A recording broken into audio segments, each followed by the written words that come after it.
உங்கள் வீடு தேடி வரும் அரசு. உங்களுடன் ஸ்டாலின். இவர் ஒன்றுமே இல்லை. கொரோனாவில் நாங்கள் பட்ட கஷ்டம் நோவில் விழுந்தோம். அப்போ கூட அவருக்கு இறக்கம் இல்லாத எங்களுக்கு பணிவிட செய்கிற பரிந்துரை பண்ணுறேன்னு சொல்லிட்டு அவரே வாக்குறுதி கொடுத்துட்டு இப்போ எங்களெல்லாம் வந்து ராம்கீழ கொண்டு போய் விட்டா இப்போ போய் சேர்ந்த மாதிரி சொன்னேன். இந்த விதத்துலையா நியாயம்? நாங்கள் 16 வருஷம் கஷ்டப்பட்டோம். எங்களுக்கு பணி நிரந்தரம் பண்ணால் கூட எங்களுக்கு சந்தோஷம். அது கூட செய்யலை. ஆனால் விஜயா வரணும், எங்கள் குறையெல்லாம் அவர் தீக்கணும். நாங்கள் அதை தான் எதிர்பார்க்குறோம். அன்பார்ந்த டிவிக்கு மாவட்ட செயலாளர் அண்ணன் பூக்கடை குமார் அவர்களுக்கு எல்டிவிசி சார்பாக, கம்யூனிஸ்ட் கட்சி சார்பாக வாழ்த்துக்களையும் பாராட்டுகளையும் தெரிவித்துக் கொள்கிறோம். நாங்கள் தொடர்ந்து 2019 தனியாருக்கு மாநகராட்சி தொழிலாளர்களை விடக்கூடாது என்பதை உறுதியாக நின்று சட்ட போராட்டங்களிலும் தெரு போராட்டம் நடத்தி வருகிறோம். ஆனால் மாநகராட்சி தொடர்ந்து தொழிலாளர்களை வஞ்சிக்கும் விதமாக அமைச்சர் சேகர் பாபும் மேயர் பிரியாவும் செயல்படுவதாக, இது பின்னணியில் இருப்பதாக தொழிலாளர்கள் கருதுகிறார்கள். அவர்களை கண்டிக்கும் விதமாக தான் இந்த தொடர் போராட்டம் நடைபெற்று வருகிறது. நாங்கள் சட்ட போராட்டத்தில் 16ஆம் தேதி வழக்கு இருக்குது. ஏற்கனவே நீதிமன்ற வழக்கு இருக்கும்போது தொழிலாளர்களை ஹவுஸ் வாஷிங் செய்யக்கூடாது என்பது சட்டம். ஆனால் இங்கே இருக்கிற குமரகுரு ஆணையர் அவர்கள் தொடர்ந்து தொழிலாளர் விரோத போக்கில் ஈடுபட்டு வருகிறார். அவரை கைது செய்யும் வரை எங்களுடைய போராட்டம் தொடரும். டிவிகே தோழர்களுக்கு அனைவருக்கும் எங்களுக்கு ஆதரவு தெரிவித்த அனைவருக்கும் எங்களுடைய பாராட்டுகளையும் வாழ்த்துக்களையும் தெரிவித்துக் கொள்கிறோம். ஏன்னா நாடே சுத்தமாக இருக்கிறதுக்கு காரணமே இவங்க தான்.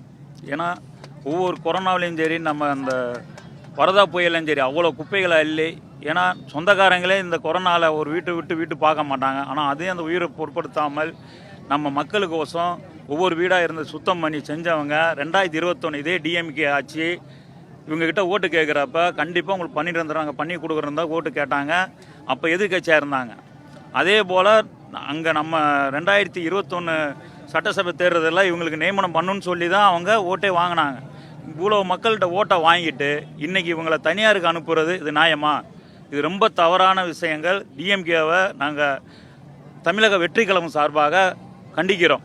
ஆனால் தமிழக வெற்றி கழக தலைவர் அவர்கள் இந்த போராட்டத்தை கையில் எடுத்து ஒரு அறிக்கை விட்டார்னாலே, ஏன்னா ஏற்கனவே நிறைய போராட்டத்துக்கு எங்களுடைய தளபதி முன்ன நின்று ஒவ்வொருத்தவங்களையும் அதை செயல்படுத்தி கொண்டு இருக்கிறார். இவங்களுக்கு கண்டிப்பாக ஒரு நீதி கிடைக்கும் வரை நாங்கள் தமிழக வெற்றி கழகம் துணையாக இருப்போம். எங்கள் தளபதி துணையாக இருப்பார். எங்கள் மாநில செயலாளர்கள் சொல்லி தளபதிக்கு கொண்டு போய் சீக்கிரமாக இந்த போராட்டத்தை தளபதி அவர்கள் கையில் எடுப்பார். கண்டிப்பாக உங்களுக்கு வெற்றி கிடைக்கும். என் பேர் மத்திய சென்னை மாவட்ட தலைவர் பூக்கடை எஸ்கேம் குமார். நாங்கள் 15 ஆண்டு காலமாக அந்த தூய்மை பணியில் வேலை செய்கிறோம். எங்களுடைய ஒரு சில வார்த்தை நான் பேசணும்னு ஆசைப்பட்றேன். இப்போ நம்ம மூத்த தலைவர்கள்லாம் தலைவர் அறிஞர் அண்ணா மெரினா பீச்சில் அவர் அடக்கலம் பண்ணிக்கிறாங்க. அப்புறம் நம்ம தலைவர் எம்ஜிஆர் அவர் அடக்கலம் பண்ணிக்கிறாங்க.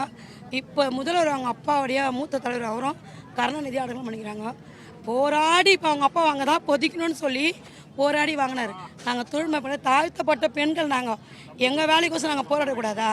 அவங்கவுங்க எண்ணத்தை அவங்கவுங்க நிறைவேற்றணும்னு சொல்லி எல்லா டிஎம்கே தளபதி அவர் ஸ்டாலின் அவர்கள் பெண்கள் நிறைய முன்னுரிமை கொடுத்துருக்காரு. 1000 ரூபாய் தொகை கொடுத்துருக்காரு, பஸ் விட்டுக்கிறாரு. எல்லா வீட்ட தலைவர் நாங்களும் தூய்மை பெண்கள் தானே, எங்கள் வேலையை தட்டி பறித்து கொள்ளடின்னு நினைக்கிறாங்க இந்த அரசாங்கம். இதுக்கு முக்கிய காரணமே இந்த அறநிலைத்துறை அமைச்சர் பி.கே. சேகர் பாபுவும், இந்த மேயர் அமைச்சர் பிரியா அவர்களும், இந்த கார்பரேஷன் கமிஷனர் குமரகுருபன் அவர்களும் எங்களை எங்கள் வாழ்க்கையை பறிக்கிறாங்க. எங்களுக்கு வாழ்வாதாரமே இல்லை இந்த வேலை போனால். இந்த கான்ட்ராக்டு வேணான்னு நாங்கள் சொல்கிறோம். எங்கள் கோரிக்கை ஒன்று அவர் எதிர்கட்சி தலைவராக இருக்கிறப்போ 19/1/2021 வாக்குறுதி கொடுத்தார். நாங்கள் வந்தால் தூய்மை பணியில் செய்வோன்னு சொல்லி வாக்குறுதி கொடுத்தார். அவர் கொடுத்த வாக்குறுதி நாங்கள் கேட்குறோம். நாங்கள் என்ன கேட்குறோம்? எங்கள் வேலை தான் நாங்கள் கேட்குறோம். அவங்க வேலையை நாங்கள் கேட்குறோம், எங்கள் வேலையை நாங்கள் கேட்குறோம். அதனால் எங்கள் கோரிக்கையை ஏற்று எங்களுக்கு நல்ல பதில் சொல்லணும்னு நாங்கள் வேண்டி கேட்கிறோம்பா. இதுதான்ப்பா எங்கள் கோரிக்கை. எங்களுக்கு 1000 ரூபாய் வேணும், பணி நிரந்தரம் செஞ்சா போதும். உங்கள் வீடு தேடி வரும் அரசு. உங்களுடன் ஸ்டாலின்.